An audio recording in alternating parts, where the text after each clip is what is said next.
Good morning, everyone. Welcome to Melrose Unitarian Universalist Church. Let's see.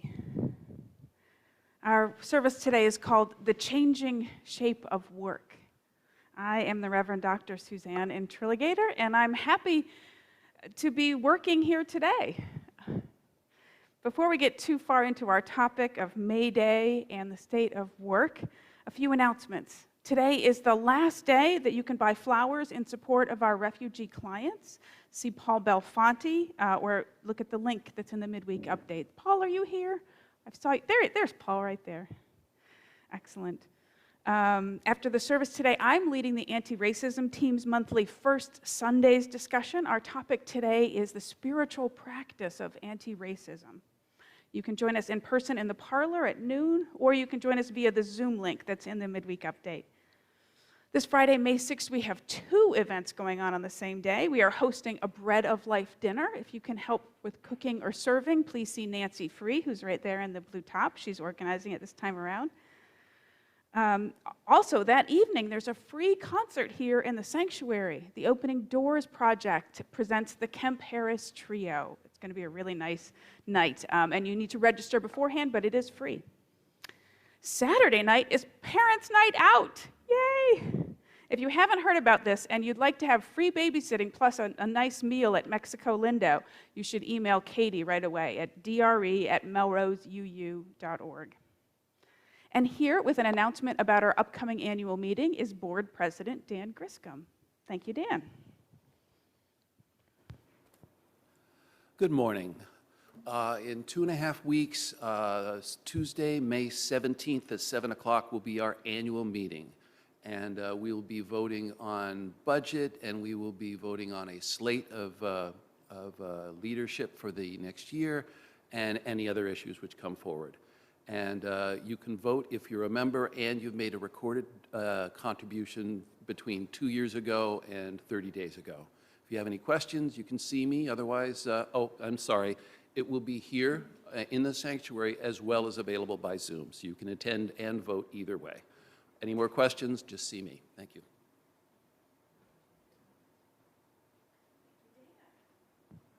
Let's see. Folks here in the room, remember, you can now submit your joys and sorrows in 2 different ways. You can come forward when I call you and speak into the microphone, or if you're feeling a little shy, you can write them down on a slip of paper and hand them to the usher. If you would like an usher to give you a slip of paper now, just raise your hand and they'll come forward. Now's a good time to thank our ushers today, Jenny and Wendy. Thank you very much. And another thank you to Gretchen, who is hosting coffee hour today. Thank you, Gretchen. And so now, forward to today's service. Today is May 1st, or May Day, which is both an ancient holiday in Europe, it's a folk holiday, but also in modern times, it's better known around the world as International Workers' Day. This day commemorates the 1886 Haymarket tragedy in Chicago, when a bomb blast at a labor demonstration killed 11 people, and 8 people, known as anarchists, were later found guilty of conspiracy. After that May Day, people started calling it International Workers' Day as a commemoration, and it grew into a national public holiday that is celebrated all around the world, except here in the United States. So I thought today, with this history and this reach, it might be a fitting time for us to ponder the shape of work in the post-pandemic world. So now it's time for us to greet one another. It's our weekly moment of greeting. People here in the room, feel free to wave to each other, say hello, shake hands. And people online, hello everybody. Hello, waving to you. You're all looking good. You're looking wide awake. I tell you, at 10:30, this sanctuary was empty, and now at 10:36, it's full of people. How nice. Thank you all for coming this morning. It's good to see all these faces. I assume that they're smiling faces, although I can't tell. Okay, so I call us to worship this morning with these words from Dorothy Day. She was an activist. She worked against poverty and war and for women's suffrage and labor unions. Here are her words. What we would like to do is to change the world, to make it a little simpler for people to feed, clothe, and shelter themselves, by fighting for better conditions, by crying out unceasingly for the rights of workers, the poor, the destitute. We can, to a certain extent, change the world. We can work for the oasis, the little cell of joy and peace in a harried world.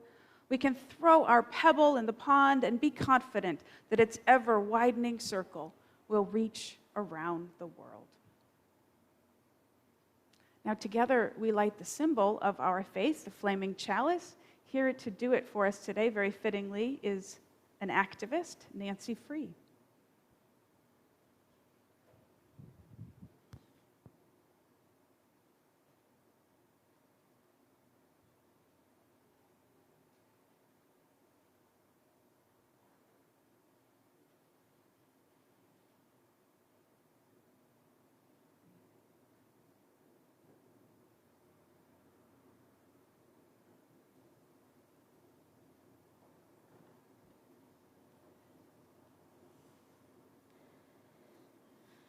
Florence Kaplow is a Soto Zen priest and the minister of the UU Church.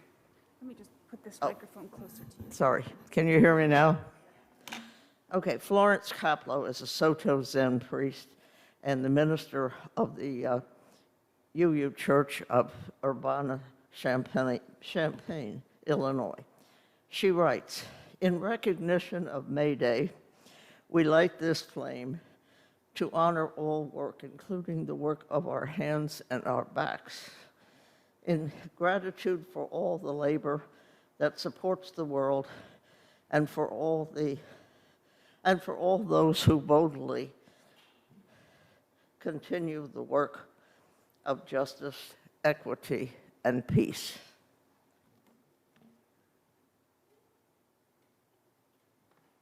Thank you, Nancy.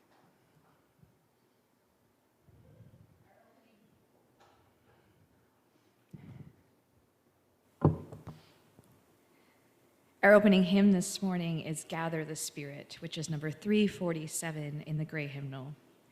We'll also show the lyrics on the screen behind me and over Zoom. Let's please rise in body or in spirit to lift our voices in song together.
Spirit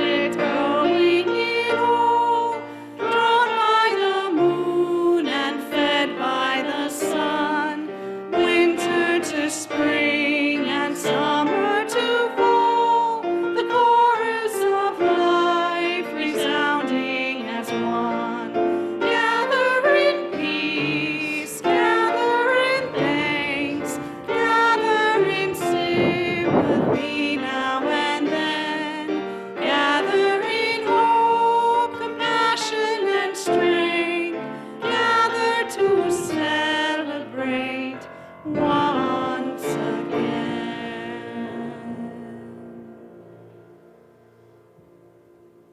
Now, please remain standing and join me in the words of our covenant and the song of aspiration on the screen behind me. Love is the doctrine of this church. The quest for truth is its sacrament, and service is its prayer. To dwell together in peace, to seek knowledge in freedom, to serve humankind in fellowship, to the end that all souls shall grow into harmony with the divine. This is our great covenant, one with another and with our God.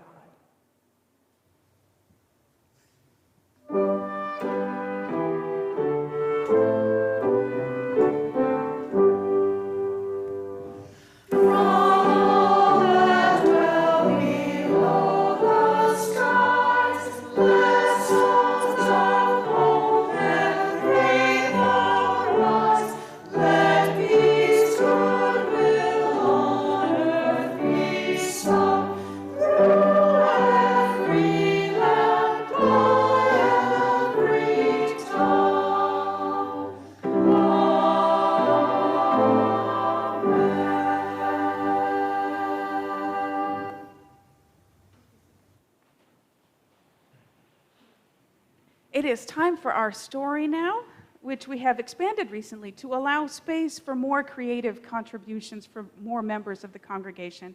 Today we're starting our exploration of the world of work at the end, at retirement, which I know has been pushed forward for many of us or otherwise complicated by the pandemic. Here with our reflection on this big life transition is someone who just this last week announced her retirement this coming summer. It's Rebecca Mooney. Rebecca.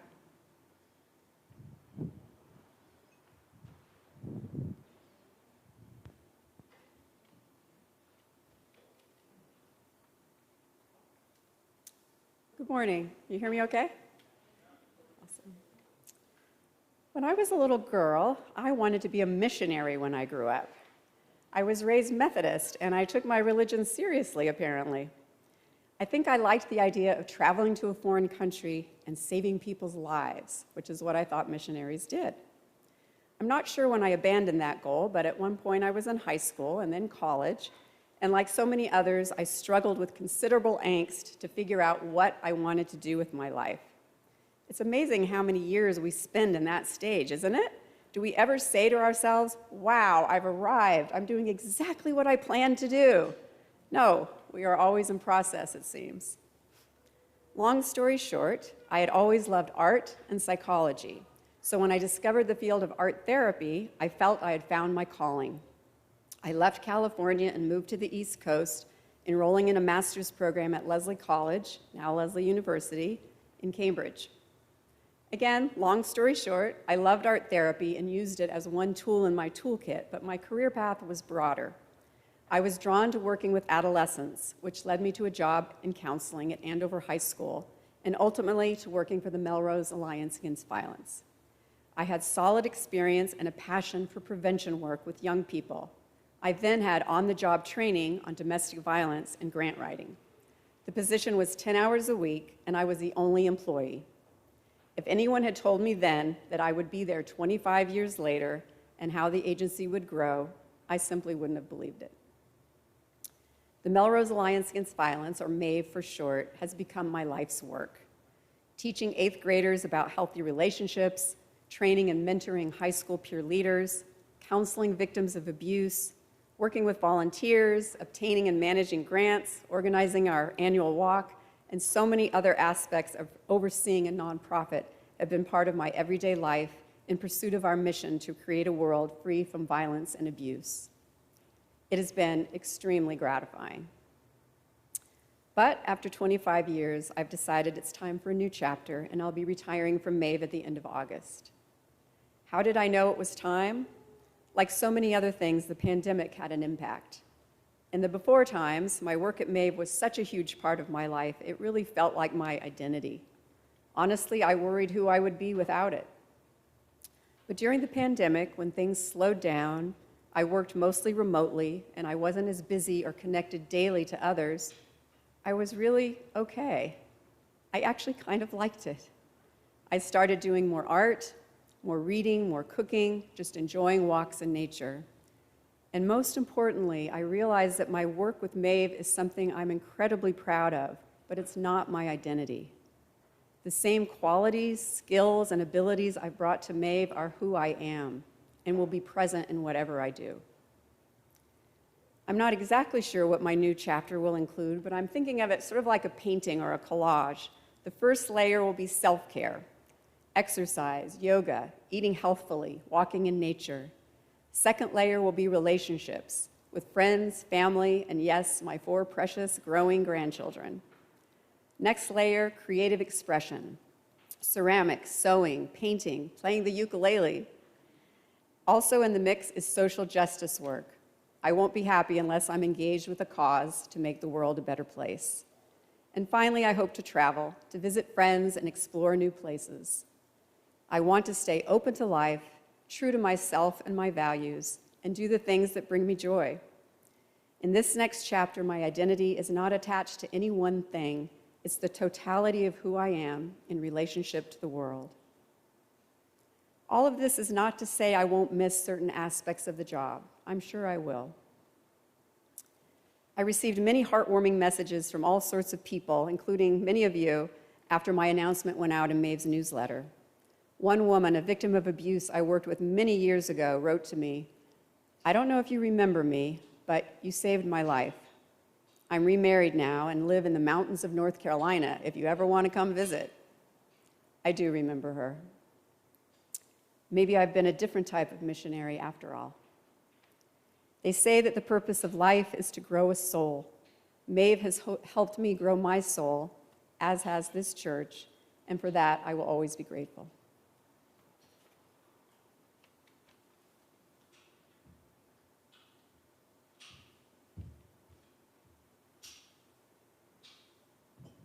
Thank you so much, Rebecca. That was beautiful.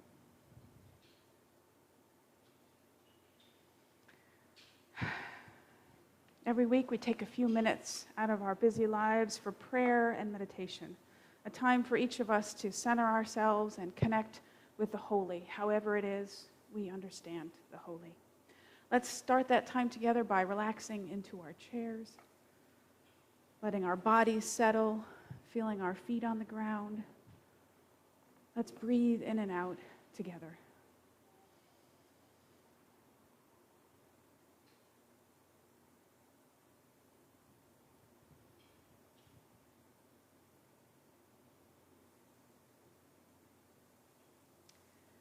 In this quiet time, first we'll join together in our centering song, and then we'll sit for a few minutes of shared silence.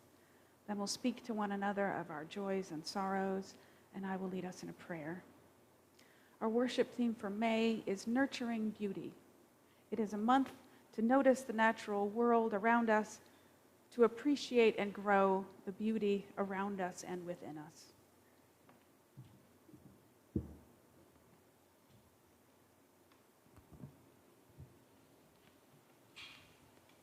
Our centering song for the month is called Let Us See the Beauty.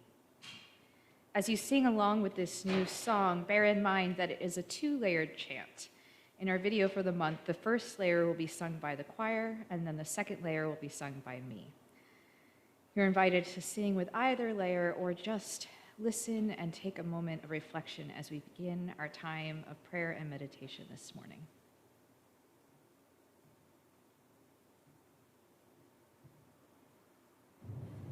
Let us see the beauty every day, and source our lives from its presence. Let us see the beauty every day, and source our lives from its presence. Let us see the beauty every day. Even when it's not pretty every day, I want to know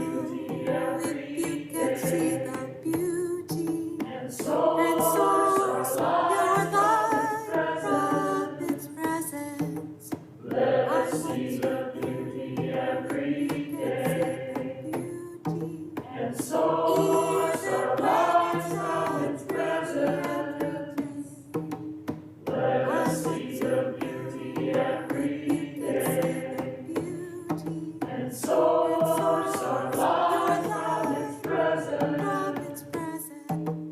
Let us see the beauty every day.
Every Sunday, we share with one another the milestones of our lives, the joys and sorrows of our lives. And we listen to one another with openness and compassion, letting this sharing weave us into an ever stronger community. So, folks on Zoom, if you have a sorrow to share today, I invite you to go ahead and type it into the chat box. Jenny, did we have any sorrows on paper? All right, let me look at the ones on Zoom. Oh, people in the room who have a sorrow, I invite you to come forward, line up against that wall if you like, and you can share into the microphone one at a time. Yes, it's time for sorrows first. Let me just see, do we have any in the Zoom room?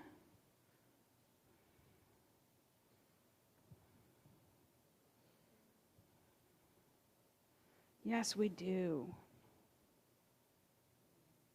Kathy Kay says, I have a sorrow. I miss the women's retreat. From Dan Franklin, A Candle of Sorrow. Mary Beth's father passed away this week. He will be missed. He was 92. That's Mary Beth Santarelli's father. People on Zoom, have I missed any of the sorrows? I don't believe that I have. And I see no sorrows here in the room. I ask us to just pause together for a moment, hold these sorrows in our hearts and in our minds. Send out our love to all the people who are hurting today. Reach out to the people in our lives who are hurting. Let them know how much we care. Jenny, would you go ahead, please, and light the gray candle as a beacon of our love and care for all the people whose sorrows are spoken and unspoken today. Now I'd like to invite the joys that anyone would like to share. You can go ahead and come forward here. People on Zoom can type them into the chat box. I will start with the joy that people are using our toddler play area in the back. That's fantastic. Just a reminder, the goal here isn't quiet or perfection, it is life abundant, and I thank you for sharing with us today. Go ahead, Nancy, do you have a joy to share? Oh, I don't think that microphone is on at all.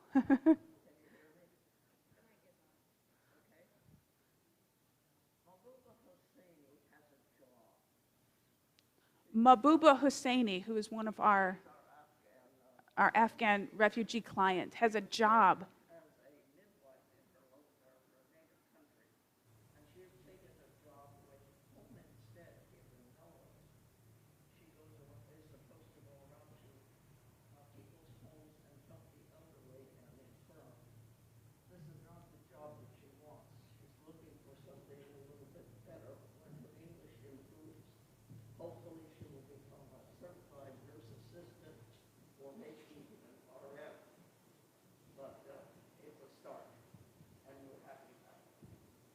So I heard from Dan on Zoom that we can't hear Nancy on Zoom. So I just wanted to repeat again that one of our clients got a job. You want to go ahead, Tara? You want to see if you can make that mic work? Okay. This one, yeah. Is it working, Tara? Yeah, this one's working. Okay, go ahead, Nancy, if you want to step up to that one instead. This past weekend, we finally had a memorial service for my father, and it is a joy to be able to say that. It was a beautiful tribute to him. My parents met in a choir, and the music was amazing, and the attendance was far beyond what we expected. So, taking a big, deep breath, a sigh of relief that that is over.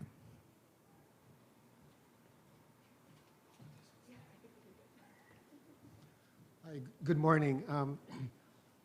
This is a candle of joy. My father would have been 100 years old yesterday.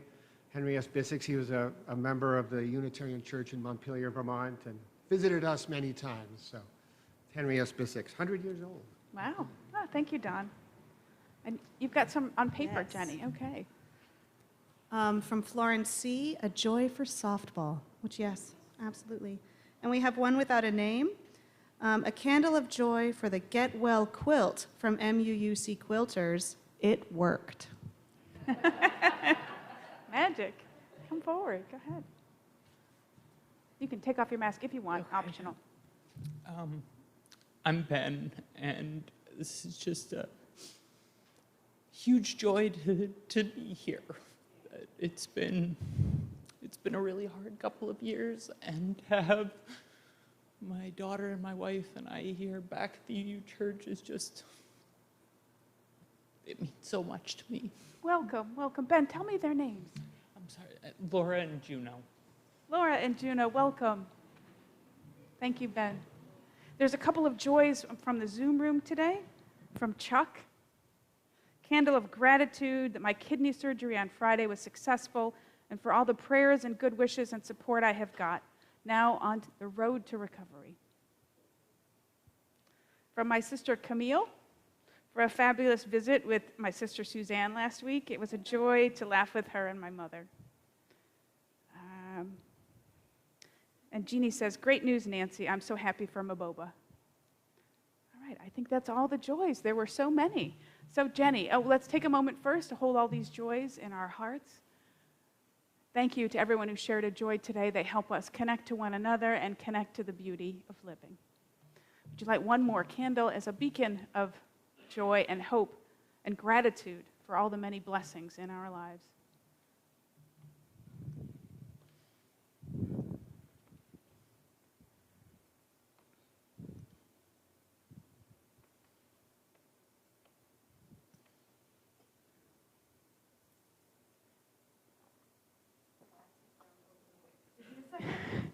The wax has gone over the wick. Sometimes the candles are uncooperative. Thank you, Jenny.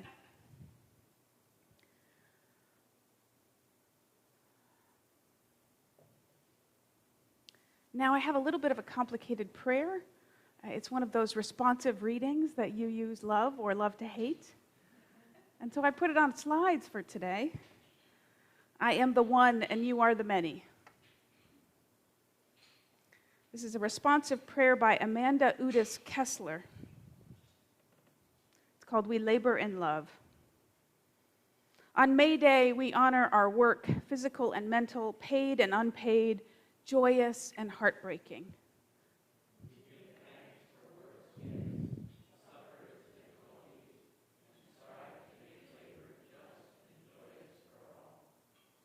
Our work can build our society, provide for our material needs, and give our life meaning.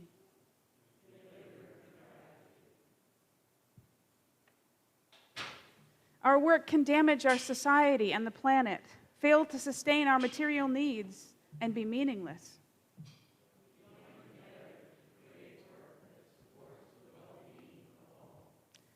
Our work can harm the world, demean us, and expose us to danger.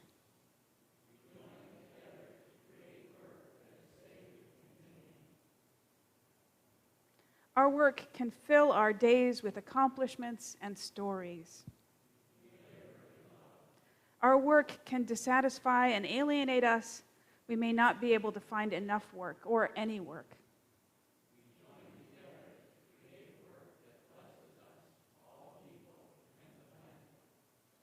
This May Day and all May Days to come, may our work and all work serve humanity and all living beings. Amen. Thank you.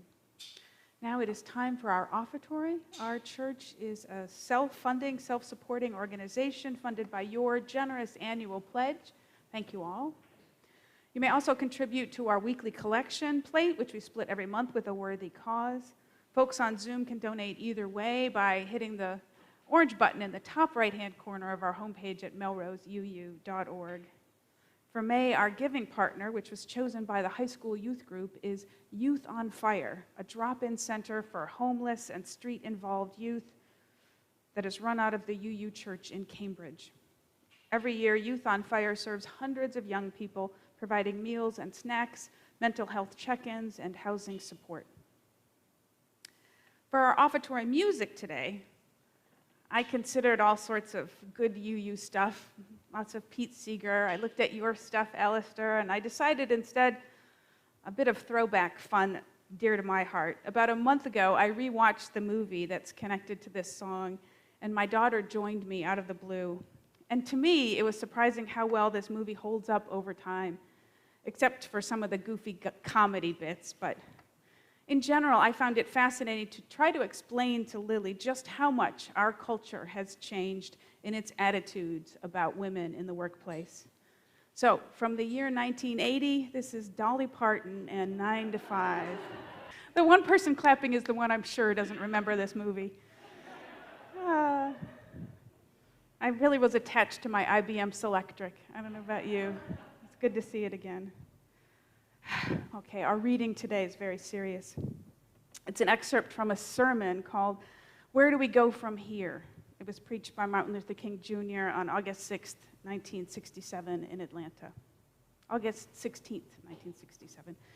Dr. King said, "There are 40 million poor people here, and one day we must ask the question, why are there 40 million poor people in America? You are raising a question about the economic system, about a broader distribution of wealth. When you ask that question, you begin to question the capitalistic economy. No, I'm not talking about communism. What I'm talking about is far beyond communism. What I'm saying to you this morning is communism forgets that life is individual. Capitalism forgets that life is social.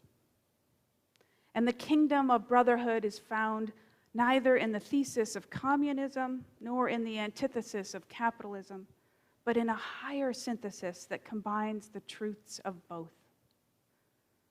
Now, when I say questioning the whole society, it means ultimately coming to see that the problem of racism, the problem of economic exploitation, and the problem of war are all tied together. They are the triple evils that are interrelated. A nation that will keep people in slavery for 244 years will thingify them and make them things. And therefore, they will exploit them and poor people generally. And a nation that will exploit economically will have to have foreign investments, and it will have to use its military to protect them, and all these problems are tied together. So ends our reading.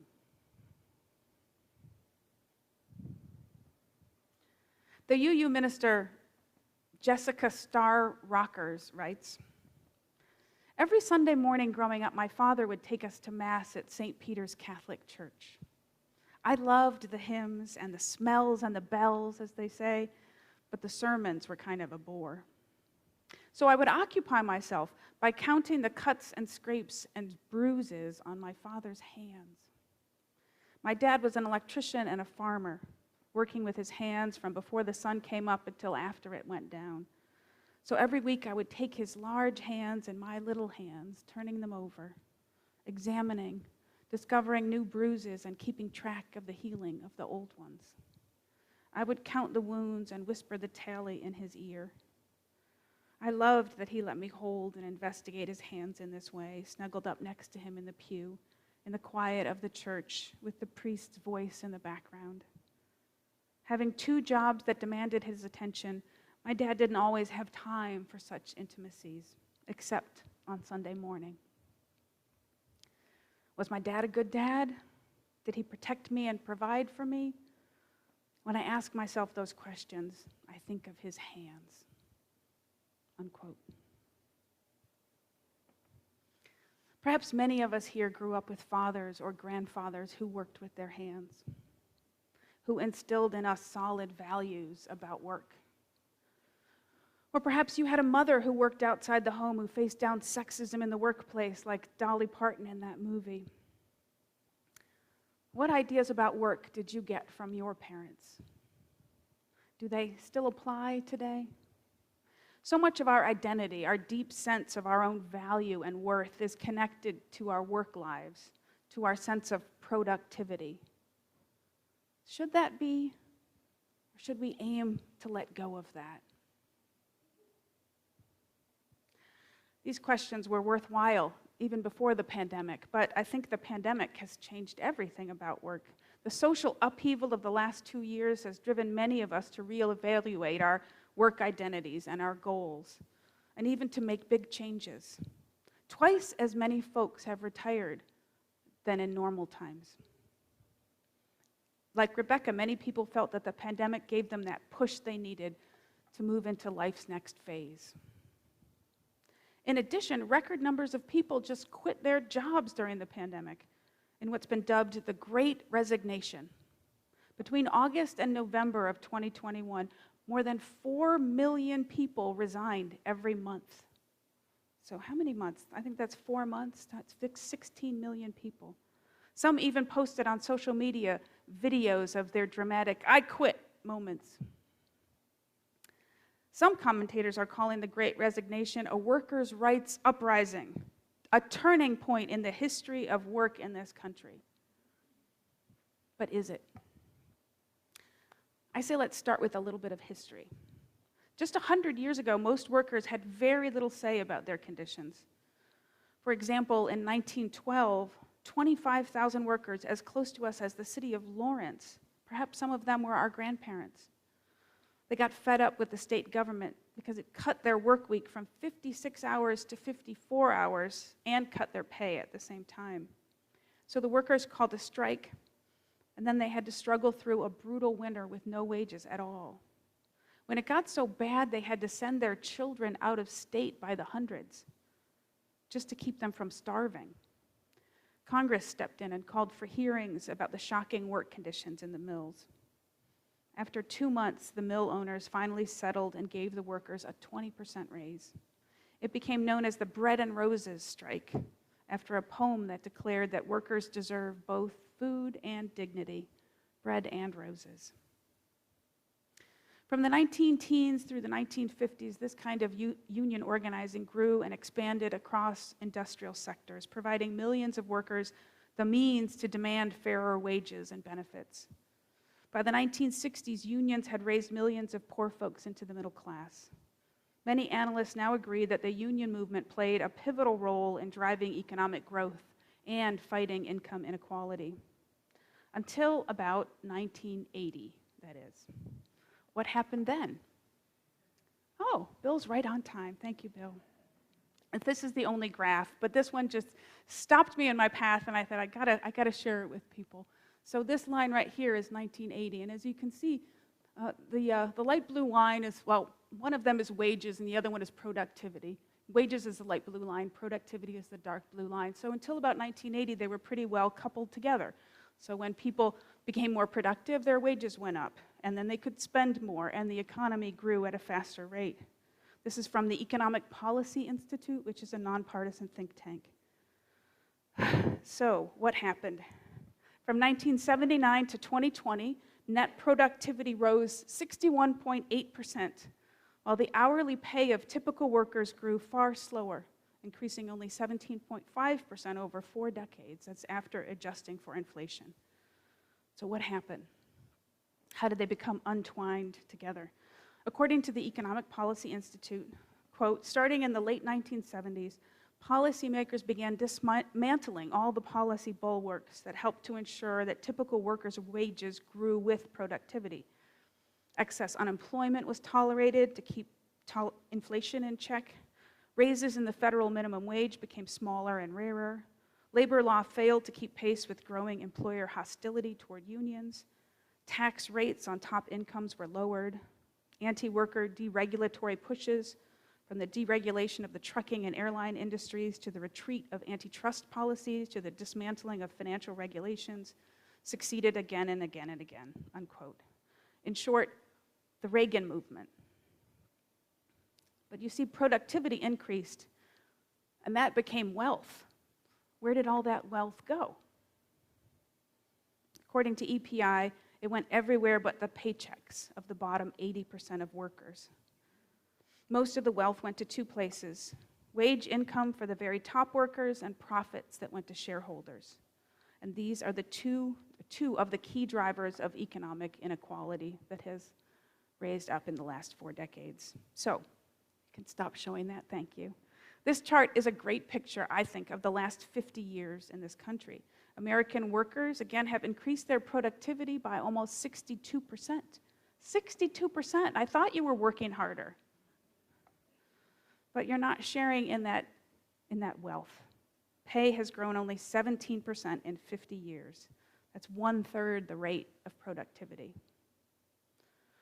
And it's gone on for 50 years. Is it any wonder that the pandemic shook this up? Is it any wonder that people are walking off their jobs in record numbers? The Pew Research Center asked people who left their jobs in 2021 why they did it, and the top 3 answers were pay was too low, there was no opportunity for advancement, and they felt disrespected in their workplace. Underpaid, disrespected. It rings true when you see that chart. But what are these workers going to do? What will they do? The last time in American history when income inequality was almost as bad as it is now, that was the 1910s and the 1920s, American workers organized themselves so they could demand their fair share, and it worked for a while. I grew up in the 1970s in Detroit, surrounded by union members. The United Auto Workers, the UAW, raised up generations around me from poverty to the middle class. My father was a teacher and a union leader in the American Federation of Teachers. And to them, I owe gratitude for paid vacations, for sick days, for orthodontic care that I still enjoy. Today, only 10% of workers are members of unions. But in a recent poll, 68% of Americans said they support the idea, which is a very interesting change. Today, teachers, police, and movie studios remain union strongholds. But now younger generations are unionizing new sectors of the economy like art museums, cannabis shops, digital media brands, political campaigns, tech companies. And strike confidence seems to be building. It's small, but it's real. Last fall, thousands of unionized workers went on strike or were on the verge of striking at John Deere, Kellogg's, Kaiser Permanente hospitals and clinics, and the set of Hollywood films. Most promising are the strides being made at famously union-resistant companies like Starbucks. Workers finally managed to turn the tide in Buffalo just last year, and as of April 25th, 1 week ago, there are 30 Starbucks stores that voted in favor of unionizing, including 2 in the Boston area, Alston and Coolidge Corner in Brookline. And of course, we can't not mention Amazon.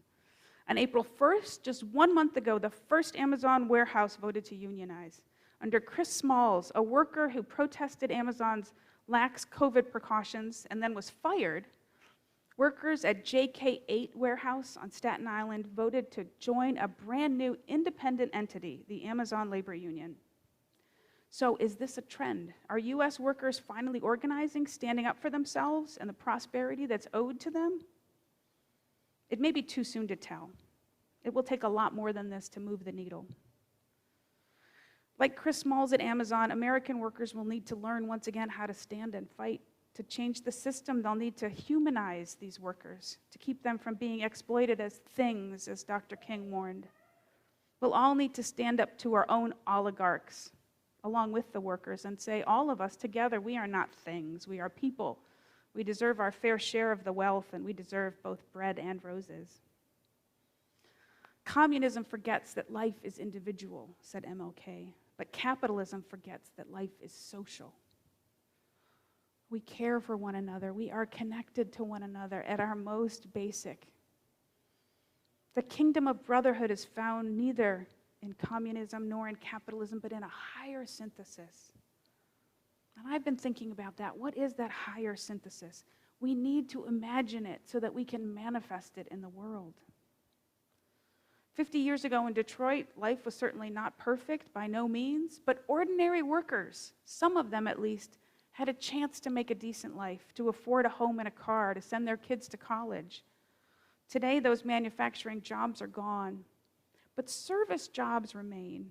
People who work in restaurants, hotels, package delivery, they work just as hard as the auto workers did, and their companies are just as profitable. Don't they deserve to enjoy those fruits too? This month, if you are one of the millions of people who are returning to your office for the first time in years, remember, like Chris Smalls, perhaps you have more power than you realize. If your company has flourished these past 2 years, as many, many have, then you have a right to ask too, what is your fair share of prosperity? Along with many millions, you can ask, does going back to the office full-time really suit me? Is it even necessary? Is it responsible? Can we together cut down on commuting and traveling? Can we allow more autonomy to one another? Can we trust one another more? How can each of us be part of bringing the higher synthesis that King spoke of into reality? When we recognize our kinship, our camaraderie with all the workers, seen and unseen, those who work on their keyboards as well as those who work with their hands, when we see that all the workers and all beings deserve their fair share, like us, they deserve a decent home and health care and a chance to learn. We all do. The dream is to hold the world in balance. The dream is when we can all have exactly enough. So may it be, and amen. For our closing hymn today, we have a classic called Step by Step, the Longest March. According to our hymnal, the words actually come from the preamble to the Constitution of the United Mine Workers. It's a union song. According to Pete Seeger, the UU and labor activist, the words were matched to an old Irish melody by his friend, the union activist Waldemar Hill, who served for 35 years as the music director of First Unitarian Church in Los Angeles. So this song belongs to us too. Please stand and join in singing with our choir members. Step by Step, the Longest March. It is number 157 in the green hymnals.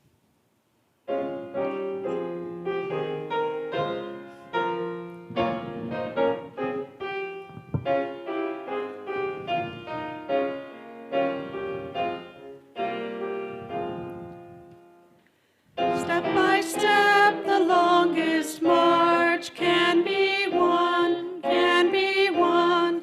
Many stones can form an arch, singly none, singly none. And by union what we will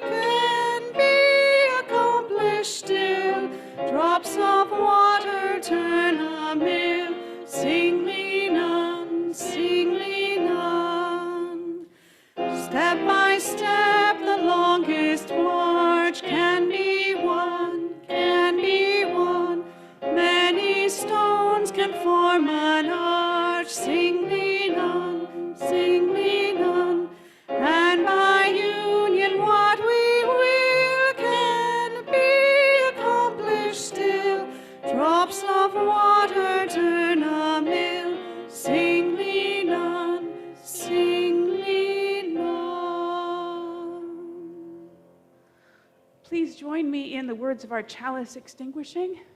We extinguish the flame, but not the light of truth, the warmth of community, or the fire of commitment. These we carry in our hearts until we are together again.